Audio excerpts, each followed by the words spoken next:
Pois bem, boa tarde ou boa noite. Então vamos dar continuidade ao curso de Introdução à Geometria Projetiva e hoje vamos ter a aula 2.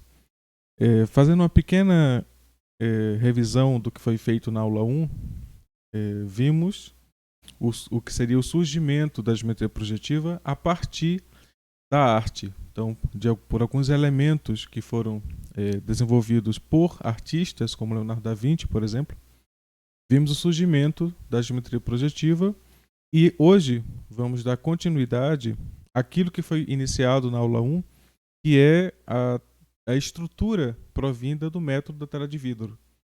Então, vamos hoje tentar dar continuidade àquela ideia, dando início a o que eu vou chamar de renascimento da geometria projetiva, que é quando o projeto, né, de Desargues ele é redescoberto por Poncelet em 1822 e temos agora uma nova fase na geometria projetiva. Então vamos do início dessa nova fase. De 1596 a 1650 viveu René Descartes. René Descartes ele foi responsável pela introdução do método analítico na geometria e em 1637 ele introduz esse tal método no livro O Discurso do Método, que foi publicado em francês e em latim simultaneamente. A publicação nesse duplo idioma, né, fez com que o livro ganhasse grande difusão na Europa, que era o cérebro do mundo ocidental da época. A ideia é que Descartes ele tinha uma proposta, né, que era de apresentar, diferente do que fez Euclides para os elementos, de apresentar uma outra forma de fazer provas, de elaborar provas, mas não apenas para a matemática. O método que ele apresenta acabou sendo, de fato, uma revolução para a pesquisa, para o mundo científico de uma forma geral, porque ele introduz uma forma sistemática de aplicação de conceitos que surge a partir da consideração de hipóteses, gerando uma tese, e esse raciocínio criado por ele, esse método, né, criado por ele, tinha o potencial de refazer a geometria euclidiana, agora com uma nova estrutura, ou estrutura de prova, né? que é muito forte. E isso foi feito em 1637. É bom guardar essa data, porque era muito importante. Vamos ver um pouco o que resultou desse discurso, né? O que a geometria de Descartes, eu vou assim chamar, trazia era a consolidação da geometria de Euclides. Lembre que foi publicado em 1637, então os elementos foram publicados 300 anos antes de Cristo. Então significa que temos 1937 anos, né, que foram passados. E Descartes ele é o primeiro que apresenta uma nova forma de fazer geometria, pois a geometria de Euclides não tinha sido contestada até o momento, e nem é contestada por Descartes. O que Descartes faz é apresentar uma forma distinta de analisar os elementos que são propostos para qualquer tipo de prova. Então, ele usa isto para resolver os problemas clássicos que a geometria euclidiana se propunha a resolver, ou até apresentar. E com isso, ele inaugura uma nova geometria, que é concebida como a geometria analítica, ou seja, a geometria através da análise, que é exatamente o método de Descartes, né? Uma consequência da aplicação do método de Descartes à geometria euclidiana é a inserção de sistemas de coordenadas que nós não tínhamos antes. A geometria euclidiana ela é uma geometria plana e espacial, mas sem coordenadas. A geometria analítica é uma geometria sinteticamente coordenada. Então nós temos ali o plano cartesiano, onde se faz a geometria plana e espacial. E essa geometria, ela traz, além dessa estrutura, o fato de que agora nós fazemos as provas a partir da análise dos dados. Diferente do que se fazia antes, que era a partir da síntese, né? Você tentava sintetizar ou axiomatizar os fatos.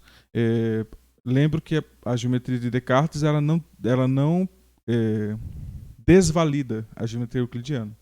Ela corrobora a geometria euclidiana. Inclusive, ela consolida a geometria euclidiana como a geometria central para a representação do espaço. Em contraste a isso, nós vamos encontrar a geometria projetiva de Desargues. Desargues ele é contemporâneo de Descartes. Desargues ele viveu de 1591 a 1661. Vou só relembrar o período que viveu Descartes. Descartes ele nasceu 5 anos depois de Desargues e morreu 11 anos antes. Então, Descartes ele viveu de 1596 a 1650, enquanto que Desargues viveu de 1591 a 1661. Então, ambos foram contemporâneos, principalmente na fase de produção, né? E, para azar de Desargues, Desargues publicou o seu projeto que contém os fundamentos da geometria projetiva em 1639, enquanto que a geometria, o método, né, de Descartes, tinha sido publicado 2 anos antes e tinha causado um furor no mundo científico. Isso em 2 idiomas, né? Então, ou seja, o francês, já que Descartes era francês, então ele publicou em francês e publicou em latim para que os dominadores de outros idiomas pudessem também apreciar a obra, e deu certíssimo, né? Então, ou seja, as pessoas todas queriam ler aquilo, porque era revolucionário. Depois de 1900 anos, tínhamos ali uma nova forma de fazer síntese, né? Na verdade, análise agora, de fazer prova, né? Então, ou seja, uma nova forma de elaborar a matemática, de conceber o conhecimento matemático, né? Mas o livro ele era muito mais audacioso, na verdade. Ele pretendia conceber sobre qualquer coisa. Então, e Descartes filósofo, né? Então a ideia é que ele pensava filosoficamente em expandir a concepção de existência. Tanto é que é nesse livro que ele fala: penso, logo existo, né? É desse livro que vem essa máxima, né? Isso mostra a forma com que Desargues ele teve azar, né, na sua introdução do projeto, em que ele apresenta os elementos da geometria projetiva, os elementos de perspectiva, né?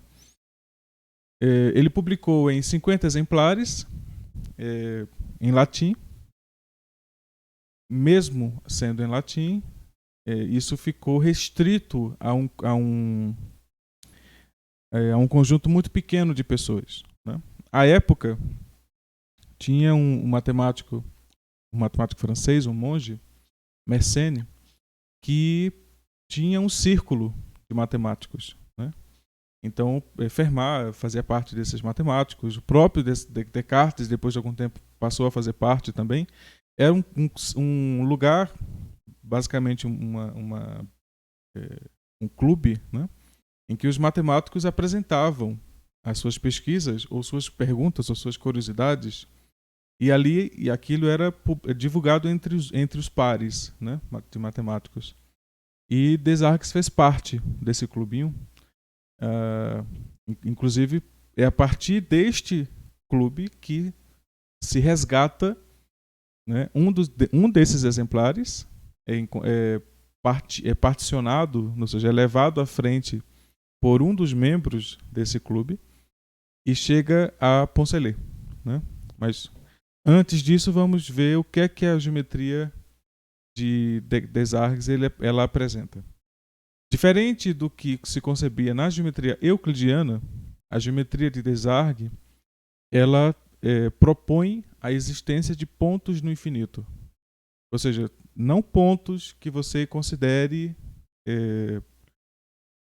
com coordenadas absurdamente grandes.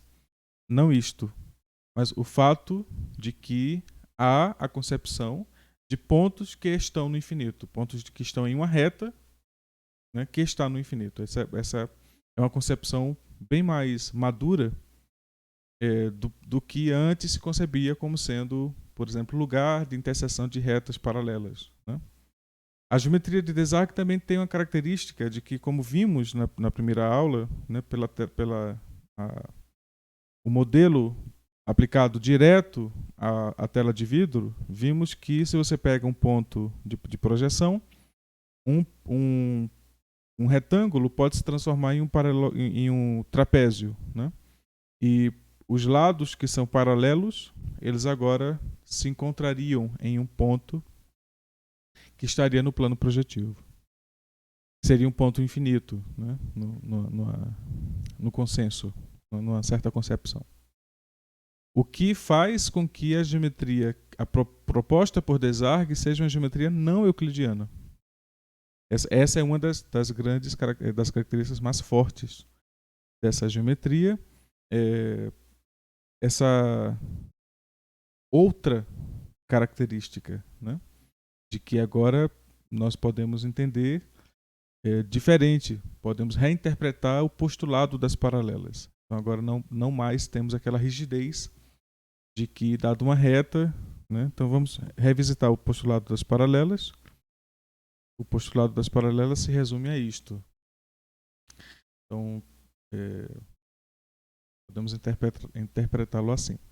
Dado uma reta e um ponto fora da reta, existe uma única reta que passa por esse ponto e que é paralela à reta que foi dada.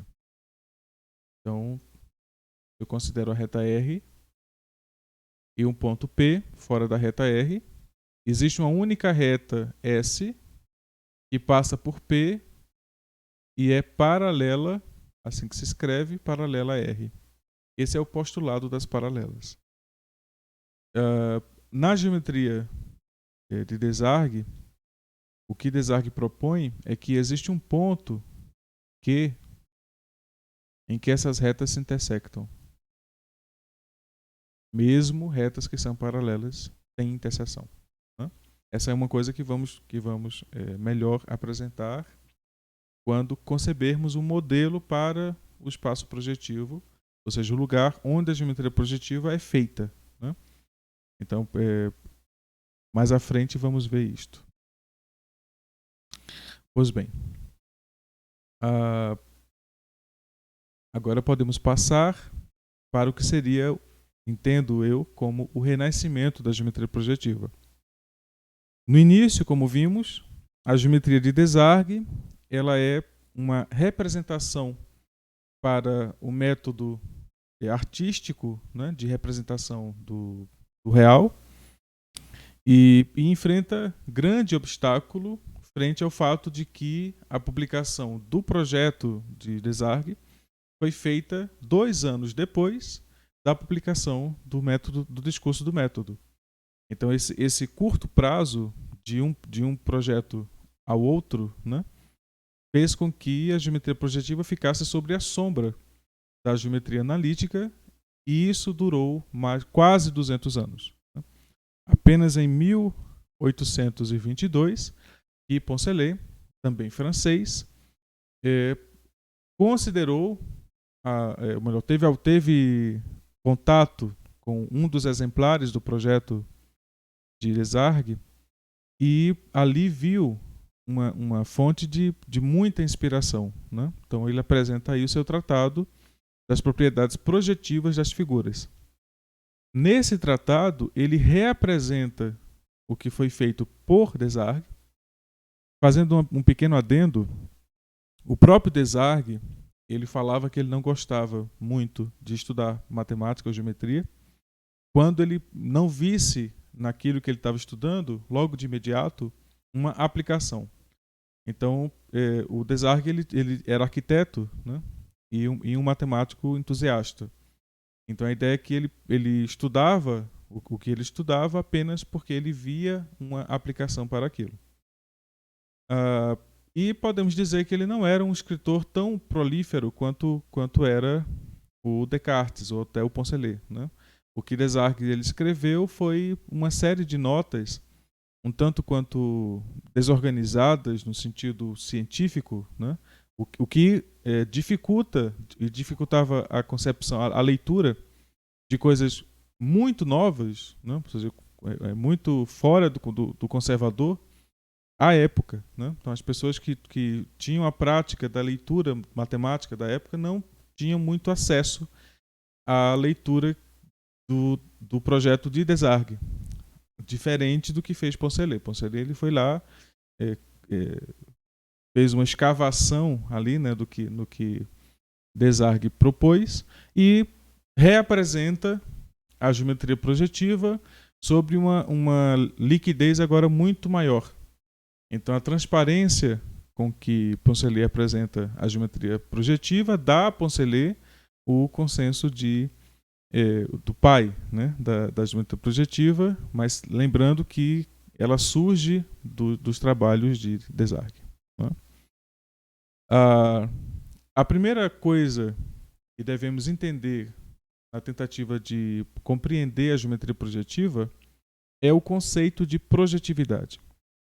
Então vamos a ele. Dizemos que uma correspondência elementar é aquela que relaciona um feixe de retas a um conjunto de pontos colineares. Então vamos tentar ver isto. Né? Então, se você considera um feixe de retas, vou desenhar as retas. Então, se você considera um feixe de retas, eu posso considerar um feixe de retas paralelas e um conjunto colinear de pontos. Né? Então, se ele é colinear, são pontos que estão sobre uma reta. Dado uma reta R, então tem um ponto P, Q e R. Eu quero relacionar as retas R1, R2 e R3 com os pontos P, Q e R. Uma forma de fazer isso é considerar a reta R intersectando o feixe de retas R1, R2 e R3 e considerando os pontos de intersecção como sendo esses tais pontos P, Q e R. Se considerarmos isto, vamos observar que eu posso relacionar cada reta R1 com um ponto. Então eu poderia conceber uma relação em que eu tenho R1 tendo como imagem P,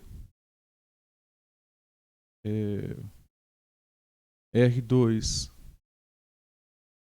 tendo como imagem Q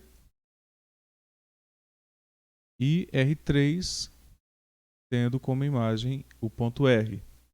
Então eu tenho aqui uma relação entre os pontos e as retas.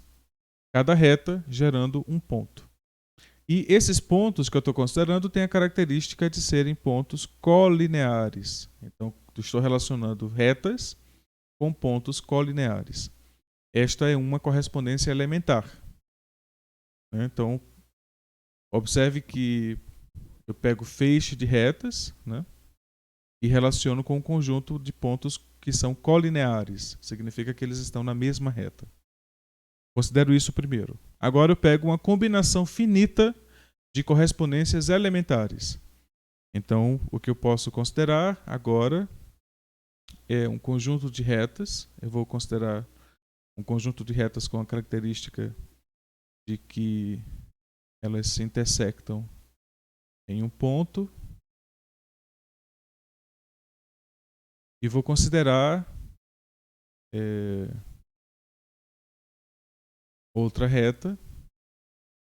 Então tenho aqui o ponto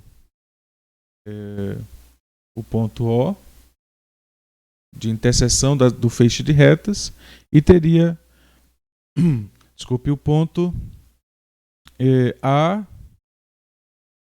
B e C que são os pontos que estão sobre uma reta R. Eu vou considerar essa reta aqui como sendo a reta A pequeno, B pequeno e C pequeno. Então, eu tenho as retas, o feixe de retas ABC e os pontos A grande, B grande e C grande. E o que eu estou fazendo é considerando aqui uma correspondência entre as retas e os pontos. Mas se eu considerar outra reta, se eu considero outra reta, então considerar essa reta agora S, então eu vou ter o ponto A', B' e C'. Observem que os pontos A, B e C são pontos que estão na reta R, enquanto que os pontos A', B', C' são pontos que estão na reta S. Mas tanto o ponto A quanto o ponto A' está na reta A, enquanto o ponto B e o ponto B' está na reta B, e o ponto C e o ponto C' está na reta C. Então o que eu posso fazer é considerar essa primeira estrutura como uma primeira combinação, ou melhor, uma primeira correspondência elementar. E eu posso considerar agora essa segunda estrutura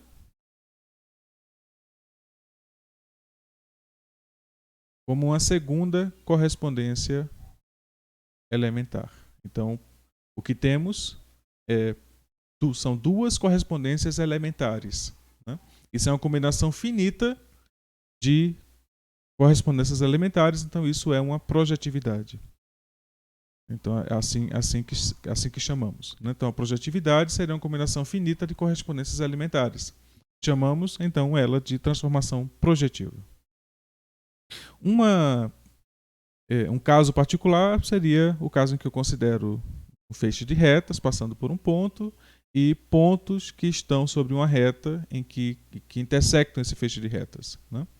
Então, teriam as retas x1, xn e os pontos x1, xn que estão em correspondência, né? Como mostrei logo um pouco antes.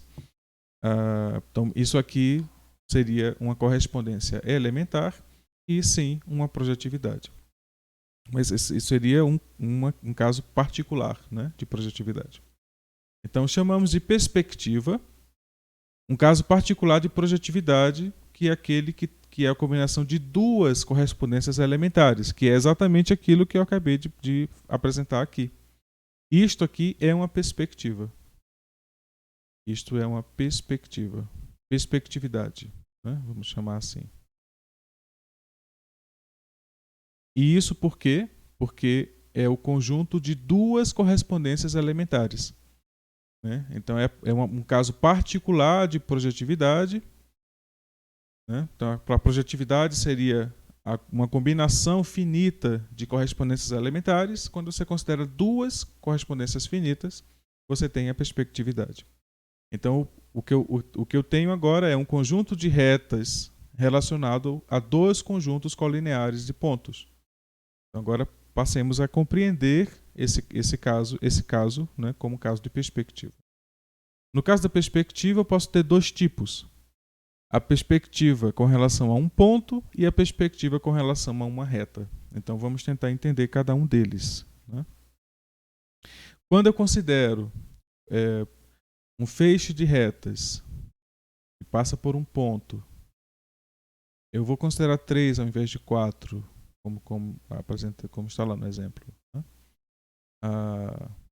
Então, agora, se eu considero uma reta amarela, isso eu considero uma reta azul, eu vou considerar os pontos O, as retas A, B e C, e os pontos A, B e C.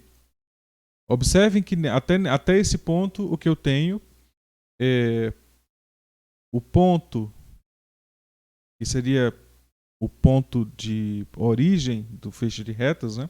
Essa aqui seria para o que nós olhamos no No método de vidro, isso aqui é o olho. Inclusive, por isso é interessante representar com uma letra O, né? Isso aqui é o olho humano. Então, é daqui que estamos olhando as coisas, né? Então, a nossa visão, perspectiva, ela vem através desse ponto de vista, né? Então, olhamos o ponto O como ponto de origem do feixe de retas, ou seja, a origem da luz, né? E temos a reta R, que intersecta esse feixe de retas, o feixe de retas ABC, nos pontos A, B, C. São pontos colineares. Mas se eu considero agora os pontos A', B', C', eu vou ter entre as retas A, B e C o mesmo tipo de correspondência que eu tenho entre A com A grande, B pequeno com B grande e C pequeno com C grande. Eu vou ter com A', B, B', C, C'. O fato é que eu tenho uma correspondência entre o feixe de retas ABC e os pontos colineares. Então são duas correspondências que eu tenho. A primeira está aqui e a segunda está aqui. Então, essas duas correspondências me dizem que essas correspondências são com feixe de retas, né? Mas observe que esses feixes de retas eles estão relativos a um ponto. Por isso que eu digo, então, que esses pontos estão em perspectiva. Esses pontos estão em perspectiva com relação a este ponto aqui. Então, os pontos A, B, C, A', B', C' estão em perspectiva com relação ao ponto O. Então, eles estão em perspectiva com relação a um ponto. Por outro lado, eu posso, ao invés de considerar duas retas, eu posso considerar uma única reta. Eu posso reconstruir a configuração assim.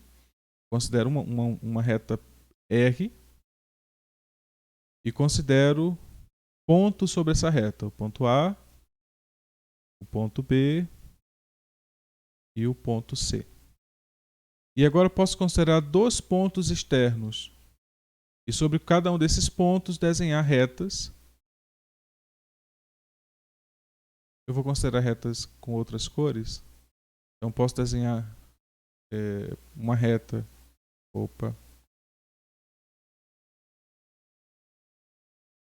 Posso desenhar uma reta que passa por aquele ponto e por cada um desses pontos sobre a reta R.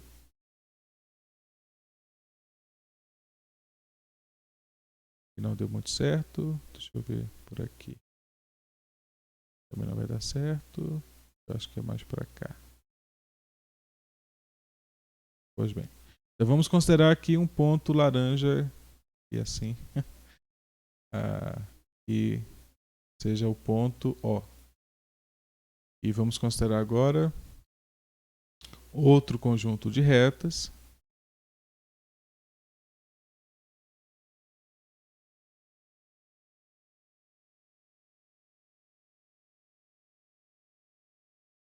Então aqui agora eu vou considerar outro ponto laranja. Epa.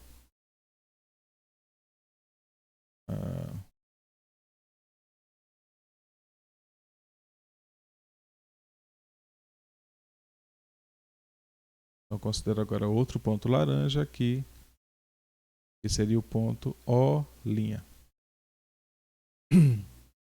Desculpa, então podemos ter o seguinte, podemos ver que a primeira correspondência que há é entre o ponto O e os pontos A, B, C que estão sobre a reta R. Essa é a primeira correspondência elementar. A segunda é sobre as retas que passam pelo ponto O' e os pontos A, B e C. Então temos duas correspondências elementares que têm em comum o mesmo conjunto de pontos. Então agora, nesse caso, o que temos é uma perspectiva com relação a uma reta e não mais com relação a um ponto. Porque estamos tendo a perspectiva de dois pontos de vista do mesmo, né? que é o conjunto de pontos ABC. Né? Então temos agora duas formas de olhar para o mesmo conjunto de pontos ABC, que é sobre o ponto de vista do ponto O ou sobre o ponto de vista do ponto O'. Então o que nós estamos perspectivando ou projetivando é a reta R. Né? Então nós temos agora que os feixes de retas amarelo e verde estão em perspectiva com relação a uma reta. Né?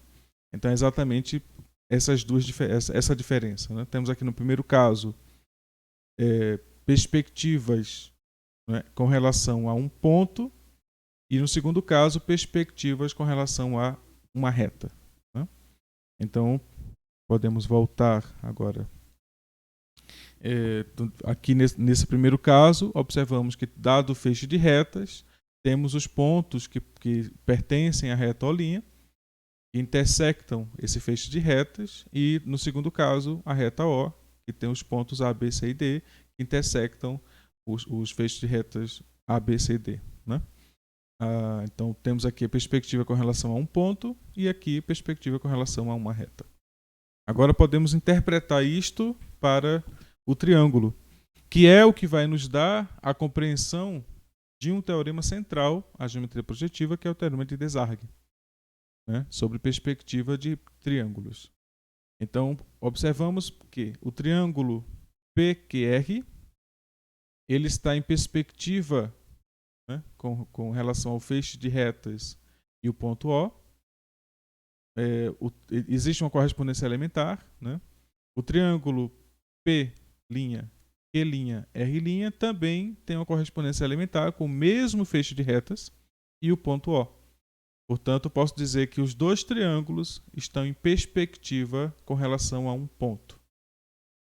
Quando eu olho agora para o segundo caso, eu observo que eu tenho o triângulo PQR e o triângulo P', Q', R'. E se eu prolongar os lados, né, então o lado PR, o lado P', R', a interseção dos lados vai gerar um ponto. Quando eu prolongo o lado QR e o lado Q', R', vai gerar outro ponto. Quando eu prolongo o lado PQ e o lado P', Q', eu tenho um terceiro ponto. O fato é que eu vou dizer que os triângulos estão em perspectiva com relação a uma reta quando esses três pontos forem colineares. Isso não acontece sempre. Vamos mostrar o quanto não é comum que isso aconteça. Então, vou pegar dois triângulos. Não assim, né? Vou pegar dois triângulos.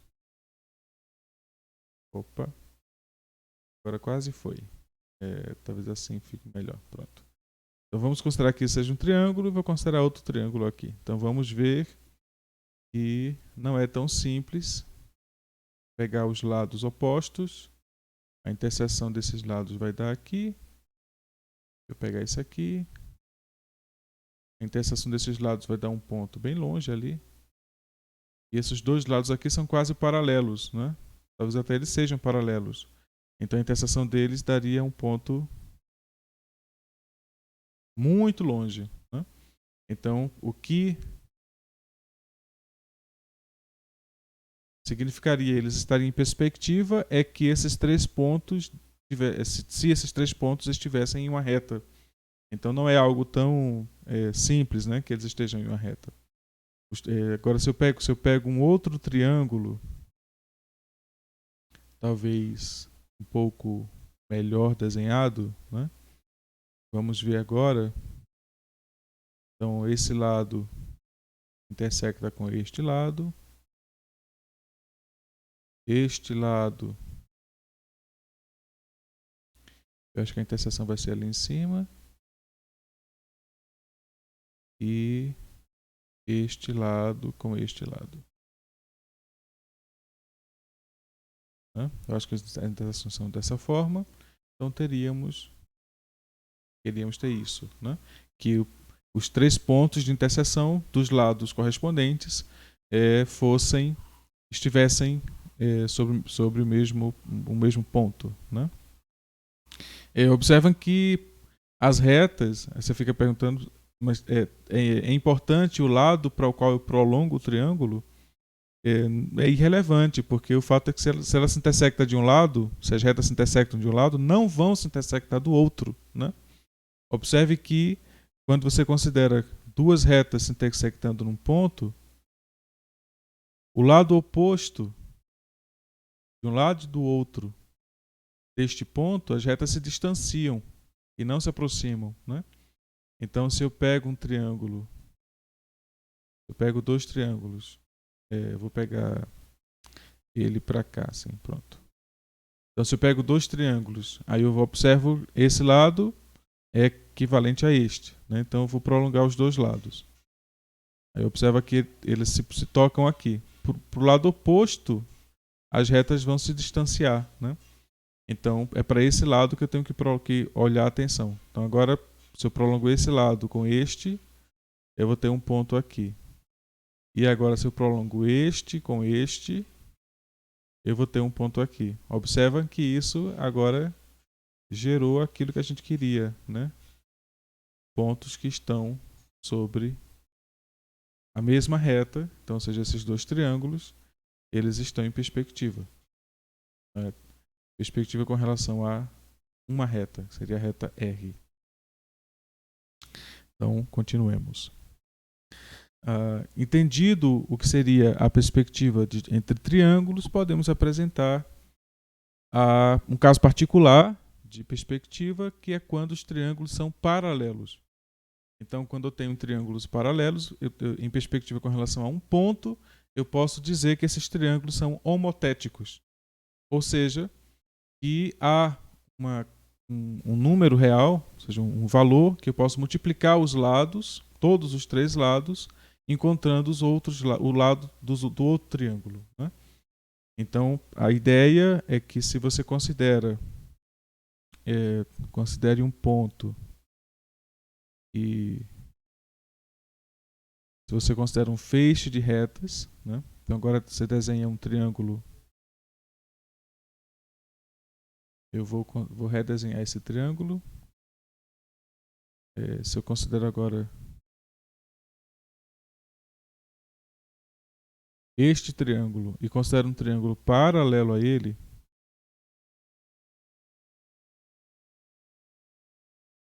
esses dois triângulos são homotéticos porque se eu considerar os pontos A, B, C e a linha B', C',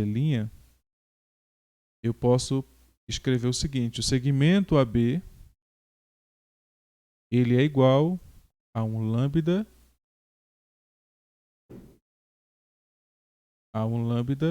que multiplica o segmento A', B'. Então, ou seja, o comprimento do segmento AB, ele é um múltiplo do comprimento do segmento A', B'. Pois bem, isso poderia acontecer em triângulos genéricos, né? Você poderia encontrar esse tal lambda que satisfaz essa equação. O fato é que, quando os triângulos são homotéticos, esse lambda serve para as três equações. Então, se você fizer BC, vai ser o mesmo lambda para B', C'. E se você considerar AC, vai ser o mesmo lambda para A', C'. Ou seja, os três lados, eles são proporcionais e com o mesmo tipo de proporção. Então, é uma dilatação ou uma contração. Então, a homotetia tem essa característica. Então, são homotéticos triângulos que estão em perspectiva com relação a um ponto e que são paralelos. Ou seja, que estão em planos paralelos. Essa é uma das propriedades bem interessantes, né, sobre triângulos espaciais. Então, aqui está um caso de uma representação do que seria uma perspectividade com relação a uma reta projetiva. Não mais agora uma reta, porque no espaço projetivo, vamos ver que o modelo de espaço projetivo propõe que planos, na verdade, são retas. E a ideia é que essa projeção que estamos vendo aqui, né, ela nos dá a projeção de gama' sobre o plano alfa, gerando o gama, a figura gama, e a projeção de γ' sobre o mesmo plano alfa, gerando gama. Então, dizemos que então que γ' e γ' estão em perspectiva com relação a uma reta, pois esses pontos que estão aqui sobre o plano gama, eles são, na verdade, colineares e não coplanares. Né? Colinear é mesma linha, colinear. Coplanar, mesmo plano, coplanar. Né? Então, pontos que são coplanares para a reta projetiva significa que eles estão numa reta, porque depois o alfa ele é identificado como uma reta, então esses pontos são colineares. Logo, a ideia de perspectiva com relação a uma reta projetiva. Né? Então, está aqui a ideia, né, de como poderia sugerir isto. Mas isso é apenas uma introdução, né, ao conceito. Vamos seguir. E agora encontramos uma justificação, né? Ou seja, um momento em que o teorema de Desargues ele une triângulos que são perspectivos com relação a um ponto a triângulos que são perspectivos com relação a uma reta. Então aqui está a representação espacial, que é mais simples de verificar. Se dois triângulos estão... O enunciado do teorema de Desargues é exatamente este. Se dois triângulos estão em perspectiva com relação a um ponto, então eles estão em perspectiva com relação a uma reta. E a demonstração aqui é quase automática. Observe que os pontos AB, o prolongamento do ponto AB, ele vai ser projetado no prolongamento do ponto B'A'. Por quê? Porque quando eu projeto o ponto B, eu encontro o ponto B'. Quando eu projeto o ponto A, eu encontro o ponto A'. Então, o segmento BA, ele tem como projeção o segmento B'A'. Então, quando eu considero agora... Lembra, quando a gente viu lá na tela de vidro, a projeção de uma reta é uma reta. Então, ou seja, quando eu projeto a reta AB, que é o prolongamento do segmento, a projeção vai ser a mesma projeção da continuidade, né, da reta B'A'. O que significa que quando eu olho a linha de terra, que é onde o real acaba, né, eu vou gerar um mesmo ponto, pois ele seria a interseção da continuidade da reta e de sua projeção. Então, aqui temos, para o caso de BA, B'A', nessa continuidade, o ponto de interseção. Né? O que vai ocorrer para os outros segmentos também. Então, ou seja, os três segmentos vão gerar três pontos que são colineares na reta de linha, na linha de terra, desculpa. E esses triângulos, por construção, eles estão em perspectiva com relação a um ponto. Então, ou seja, é natural para a geometria projetiva que triângulos que estejam em perspectiva também estejam em perspectiva com relação a um ponto, também estejam em perspectiva com relação a uma reta. Então, o teorema de Desargues ele é quase que uma incorporação do método ao modelo, a um modelo de plano projetivo. Então, a ideia de conceber uma geometria onde seja verdade esse fato é a geometria projetiva. Então, a gente vê que, com muita naturalidade, o quanto o teorema de Desargues ele apresenta os elementos de perspectiva com relação a um ponto e a equivalência disso quando se trata de um triângulo. Quando é outra figura, nós temos genericamente a não validade. Então, a força disso para, por exemplo, queremos pensar sobre como projetar um jogo, né? Então, a física que vai ter que estar representada nesse jogo, porque o jogo vai estar representado em uma tela, né? Então, a ideia é que agora eu quero representar o real sobre essa tela, né? Então, aquilo que eu estou representando na tela, ele vai ter que representar o real sobre uma tal deformidade que considerando o ponto de vista de quem olha, eu vou ter lá a reta fixa, né? Então, cada triângulo que está sendo projetado vai ter que satisfazer esta condição que está aqui prescrita. E isso, quando a gente olha, uma coisa que vamos ver que são sistemas projetivos, quando a gente olha para um sistema projetivo cônico, que é esse caso, nós vemos que os triângulos que estiverem em projeção cônica, eles vão satisfazer automaticamente essa condição, né, de serem projetivos um do outro, né? Então, seja o triângulo ABC, ele é a projeção do triângulo A', B', C' sobre o ponto de vista do sistema projetivo cônico, né? Então, aí está a estrutura do teorema de Desargues. Eu preferi não fazer a demonstração do teorema. Já fiz aqui um esboço de demonstração, né, pensando sobre o prolongamento da reta AB, né, e sua projeção A', B', mas é necessário fazer também o caso planar, né, o caso em que os triângulos estão num plano. Nesse caso, os dois triângulos estão em planos diferentes.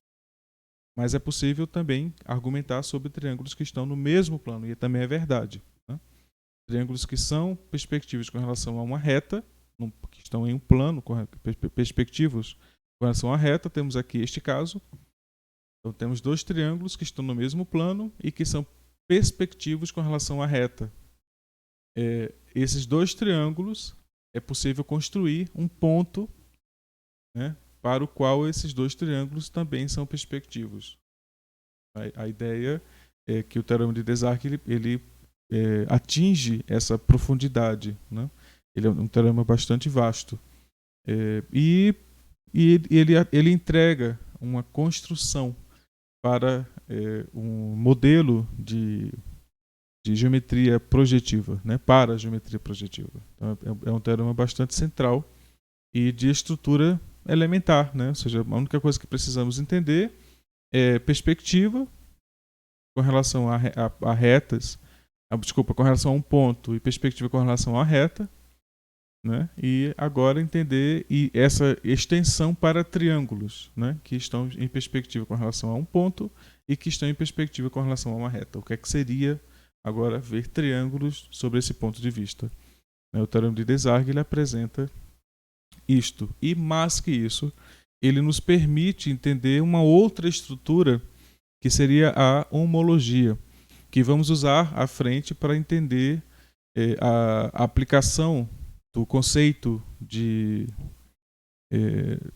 cônica, né, para entender a aplicação dos teoremas de Pascal para o caso das cônicas. Então, a homologia usa basicamente a estrutura do triângulo do teorema de Desargues, né, para construir objetos homólogos a partir dessa convenção, né? Então digo que aqui é o centro de homologia e que os triângulos A, B e C são homólogos, né, pois eles satisfazem o que seria o princípio de perspectiva, né, e tenho aqui fixado um eixo de homologia que seria a reta, né, que reflete a perspectiva. Esse conceito é um pouco mais geral do que o conceito de perspectiva. Ele cabe dentro do conceito de perspectiva, só que a homologia ela exige coisas menores, né? Então, outras figuras podem ser homólogas, não especificamente triângulos, né? Diferente do caso da perspectiva, né? Ou seja, o teorema de Desargues ele é específico para triângulos, a homologia não necessariamente para triângulos, né? Ela é mais geral. Em meados no final do século XIX, um matemático chamado Hilbert, ele revisitou o teorema de Desargues e fez uma proposta para esse teorema. Ele considera agora triângulos paralelos que estão em perspectiva com relação a um ponto e triângulos paralelos que têm aqui as retas, né? Nesse caso, vamos entender que esse primeiro caso aqui seria um sistema projetivo cônico, pois eu estou vendo o ponto de convergência, e nesse segundo caso seria o sistema projetivo cilíndrico, pois eu não estou vendo o ponto de convergência, eu entendo ele como sendo um ponto no infinito. Né? Mas aí observe que nos dois casos, né, temos o teorema de Desargues funcionando, ele é válido, né, porque os lados dos triângulos são paralelos, mas na geometria projetiva isso não é um problema, porque os lados eles vão se tocar. Né? Então cada um deles vai se tocar e vai se tocar em um ponto no infinito. Né? Então vamos ver isso sendo construído. Né? Então a proposta é de considerar triângulos paralelos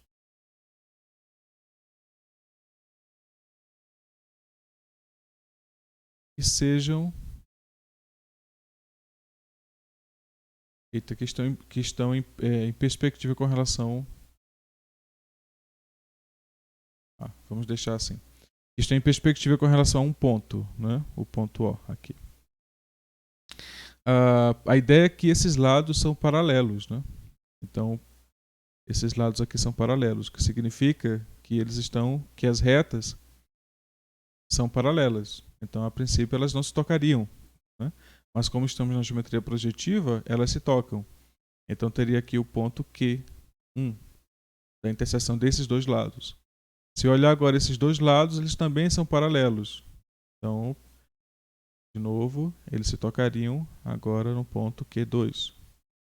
Se eu olho agora esses lados aqui, eles também se tocariam em um ponto Q3.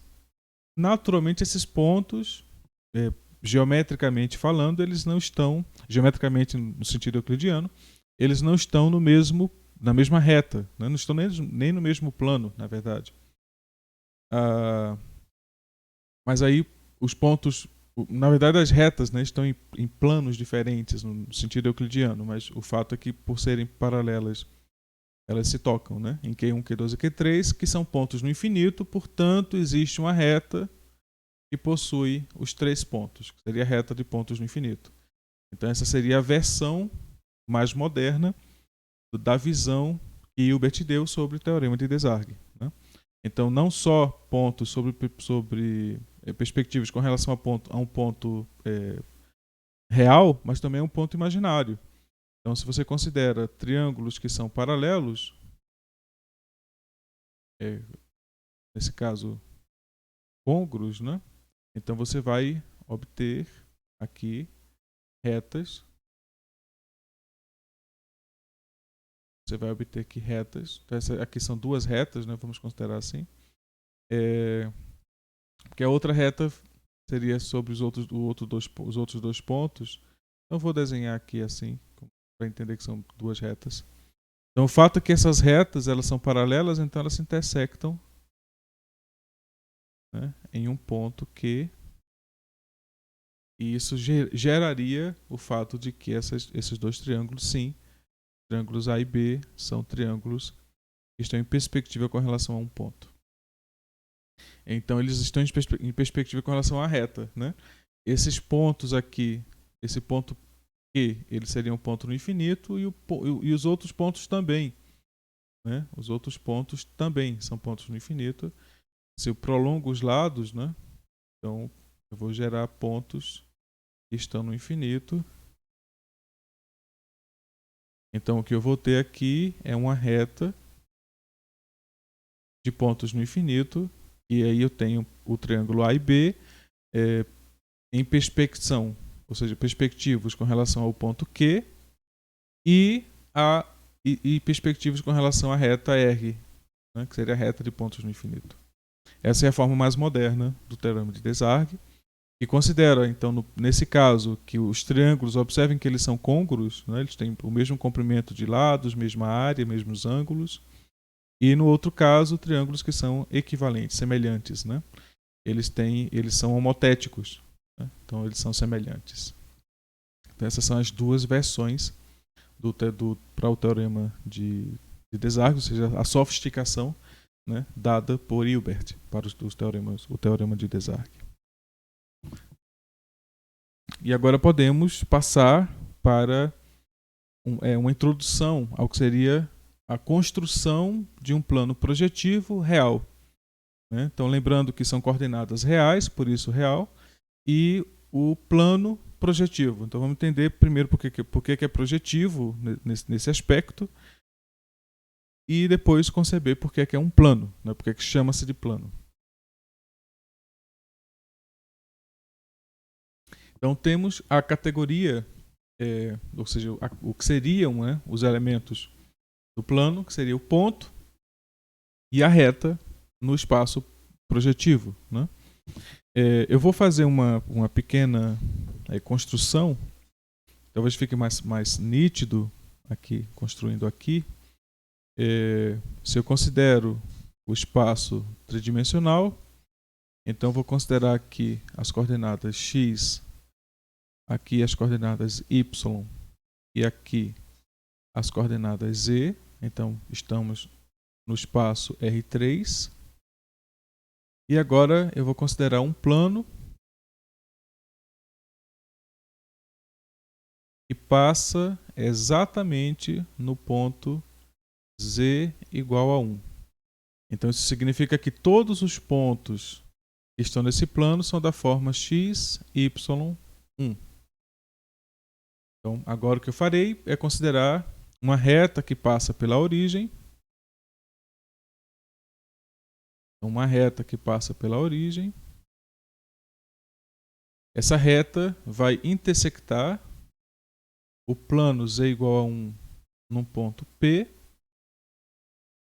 Então eu vou dizer que a reta R, que todo elemento da reta R vai ser representado pelo ponto P. Então a coordenada do ponto P, né, que seria xp, yp, 0, aqui no plano,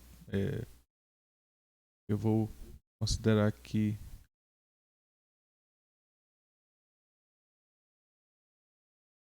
o plano z igual a 0. Então observa que a última coordenada aqui é 0 e a última coordenada dos pontos lá é 1. Né? Que é a altura do ponto. Né? Considera aqui a longitude e latitude, aqui teremos a altura. Né? Então são as direções, né? Direita, esquerda, né? E altura. Então, considerando x, y, z como direita, esquerda, altura, tem a coordenada do ponto no espaço. Então, o ponto P ele tem essa representação e eu vou considerar o ponto P como sendo um ponto projetivo que tenha essa característica. Né? Ele é um ponto de uma reta que passa na origem e que intersecta o ponto z igual a 1. E vamos ver que existe a outra classe de pontos. Então vamos chamar essa aqui a classe 1. Então P1 são os pontos em que z é diferente de 0. Então eu posso considerar eles como sendo pontos da forma xy1. E eu teria P2, que são os pontos em que z é igual a 0. Então eu tenho os pontos da forma xy0. E estas seriam as duas classes de pontos, por isso que eu me refiro a um plano, né? Porque os pontos ou são dessa forma ou são dessa forma. Então, eu tenho, na verdade, dois tipos de pontos. Então, eu tenho aí uma dupla dimensão, daí a chamar de plano projetivo. Né? Mas vamos entender melhor, então, o que seria esse tal plano projetivo real. Né? Então, vamos entendê-lo melhor. Uma forma de entender o plano projetivo é concebê-lo como sendo o conjunto das retas no espaço tridimensional que passam pela origem. Ao fazer isto, eu estou concebendo então dois tipos de reta. Ou essa reta laranja passa pela origem, a reta que passa pela origem e passa pelo ponto P, e tem o outro tipo de reta, que é uma reta que passa, deixa eu ver, roxo. Então é uma reta que passa pela origem e que está contida no plano amarelo. Então é uma reta que não intersecta o plano z igual a 1. Então os pontos da reta roxa, que seria a reta S, são pontos, né, todos os pontos que estão na reta S são pontos da forma z igual a 0. E temos apenas essas duas possibilidades. Ou a reta passa pela origem e intersecta o plano z igual a 1, ou, se ela não intersecta o plano z igual a 1, ela é uma reta que está contida no plano z igual a 0. Essas são as duas únicas possibilidades de retas que passam pela origem. O plano projetivo, então, é o conjunto dessas retas que passam pela origem. Né? E agora vamos tentar entender o que seria, então, um ponto nesse plano projetivo. Um ponto nesse plano projetivo podemos entender como sendo uma classe de equivalência. O que significa isto? Eu estou dizendo que o ponto, eu vou aqui introduzir as coordenadas homogêneas que foram introduzidas por Möbius e Plucker, quando eles apresentam o fato de que, isso é cultura geral, tá? Que curvas algébricas elas podem ser representadas por equações homogêneas. Né? Então, o fato é que, por causa disso, chamamos essas coordenadas de coordenadas homogêneas. Então, como já adiantei, eu tenho pontos da forma z diferente de 0, que podem ser escritos como, já que a coordenada z é diferente de 0, eu posso dividir as coordenadas x e y por z, e aí eu obtenho coordenadas x sobre z, y sobre z. Observem que esses pontos são pontos que estão sobre o plano z igual a 1. Ou eu posso ter z igual a 0, e aí eu tenho pontos que estão sobre o plano z igual a 0, coordenadas x, y, 0. Uma coisa que deve ser considerada é que o ponto 0, 0, 0 não está no plano projetivo. Né? Eu considero que x, y, z é sempre diferente de 0. Então, não considero o ponto 0, 0, 0 como possibilidade. Então, nesse caso aqui, x e y podem ser 0, mas o z já foi diferente de 0. Né? Neste caso, z é igual a 0, então x e y não podem ser simultaneamente nulos. Então, pontos no infinito são pontos da forma 1, 0, 0 ou 0, 1, 0. Então, tem essas duas formas de descrevê-los. Então, escrever como uma classe de equivalência significa dizer que eu estou considerando o ponto P como um representante, né, para o modelo, né, de classe. Né? Pois bem, continuando, a reta no plano projetivo, ela é exatamente o conceito, né, de reta, seria a projeção ou a especulação, né, dessas classes que chamamos de pontos. Né? Então seria a especulação dessa intersecção do plano no espaço com um plano que passa na origem, né, com o plano z igual a 1. Então nós temos aí a interseção de dois planos. Eu vou redesenhar aqui. Eu posso considerar de novo o plano z igual a 0, desculpa, z igual a 1. E posso considerar um outro plano, né, que passa na origem. Esse ponto possui a origem. Observem que ele desenha uma reta, né, como interseção com o plano z igual a 1. Então esta reta aqui, para cada ponto que está desenhado sobre essa reta, ele é um ponto que teve como origem a intersecção, né, da origem de uma reta que passou pela origem, né, e intersectou o ponto P. Então temos essa possibilidade, né, mas isso para cada ponto que está sobre a reta roxa. Né? Então temos aqui ponto P1, reta R1. Né? Então, observa que o ponto P e o ponto P1 são pontos que estão em retas que passam pela origem e são pontos que estão no plano z igual a 1. Então, eles são pontos no plano projetivo, né? Então, agora eu faço concebo, né, a reta que possui P e P1 como sendo a reta que é a intersecção do plano π com o plano z igual a 1. Né? Então essa vai ser a minha forma de intersectar a reta, de observar o que seria a reta. Né? A reta é esse conjunto colinear de pontos de P a P1 que passam, que são pontos que estão em retas que passam pela origem. Né? Então, a reta projetiva pode ser vista dessa forma. Então, agora podemos conceber quais são os tipos de retas, né, que temos. Retas concorrentes. Então, que seriam retas concorrentes, seriam, você considerar agora um outro plano. Então, posso considerar um outro plano aqui.